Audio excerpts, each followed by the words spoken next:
ఇప్పుడు నేను మీకు చెప్పే స్టోరీ హైదరాబాద్లో నిజంగానే జరిగింది. ఫేక్ స్టోరీ అస్సలు కాదు. కావాలంటే ఈ స్టోరీ విన్న తర్వాత మీరు వెళ్ళి గూగుల్లో కూడా చెక్ చేసుకోవచ్చు. 1960వ సంవత్సరంలో హైదరాబాద్లో ఒక సాధారణ కాలనీ ఉండేది.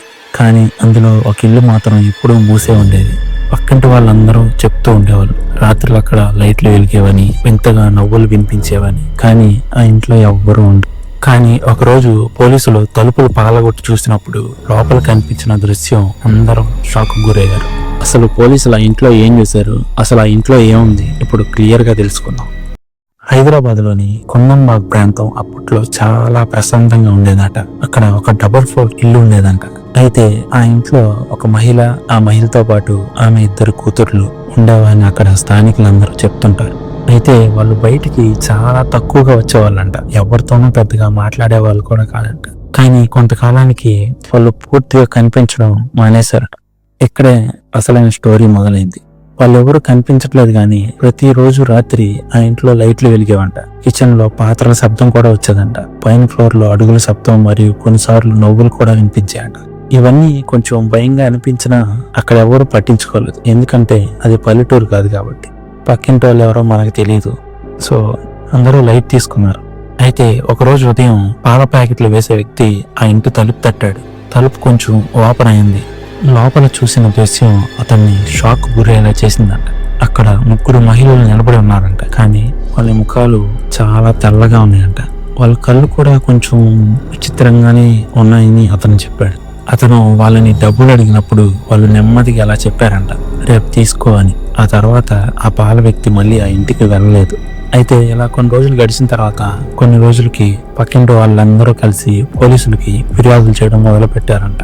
ఆ ఇంట్లో రాత్రులు శబ్దాలు వస్తున్నాయి, కానీ ఎవరూ కనిపించట్లేదు అని చెప్పారంట. కానీ పోలీసులు దీన్ని ఫస్ట్ లో అంత సీరియస్ గా తీసుకోలేదు. కానీ ఒకరోజు పోలీస్ పెట్రోలింగ్ సమయంలో ఆ ఇంటి బాల్కనీలో ఎవరో ఉన్నట్టు కనిపించిందంట. తర్వాత రోజు ఉదయం పోలీసులు ఆ ఇంటికి వచ్చి తలుపులు తట్టారు. ఎలాంటి స్పందన లేదు.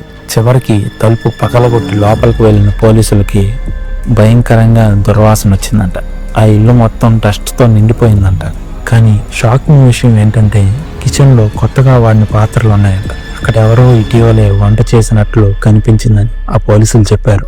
అంతేకాదు, ఆ ఇంట్లో అసలైన షాకింగ్ విషయం ఇంకోటి ఉంది. ఆ ఇంట్లో పైన్ ఫ్లోర్ కి వెళ్ళిన పోలీసులకు ఒక రూమ్ లో 3 అస్థిపంజరాలు కనిపించాయి. అసలైన ట్విస్ట్ ఏంటంటే ఫోరెన్సిక్ విచారణలో తెలిసింది, వాళ్ళు చనిపోయి 6 నెలలు దాటిందంట. అంటే పాల వ్యక్తి చూసిన వారు, మరియు రాత్రులు వినిపించిన శబ్దాలు, మరియు ఆ బాల్కనీలో కనిపించిన అమ్మాయి, వీటన్నిటికీ ఇప్పటికీ సమాధానం లేదు. ఇదంతా జరిగిన తరువాత అక్కడ స్థానికులు చెప్పిన విషయాలు ఉంటే ఇంకా భయంకరంగా అనిపిస్తాయి. అక్కడ స్థానికుల్లో కొందరు వాళ్ళని 2 నెలల క్రితం చూశామని, మరికొందరైతే నెల క్రితం చూశామని చెప్పారంట. తర్వాత కొన్ని సంవత్సరాలు రాత్రి సమయంలో ఆ ఇంటి దగ్గరకు వెళ్తే అడుగుల శబ్దం వినిపిస్తుందని, అలాగే బాల్కనీలో ఒక అమ్మాయి నిలబడి కనిపిస్తుంటుందని.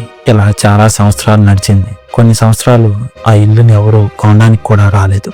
హైదరాబాద్ లో జరిగిన అత్యంత భయంకరమైన మిస్టరీల్లో కుందన్బాగ్ హాంటెడ్ హౌస్ కథ ఇప్పటికీ మొదటి స్థానంలోనే ఉంటుంది.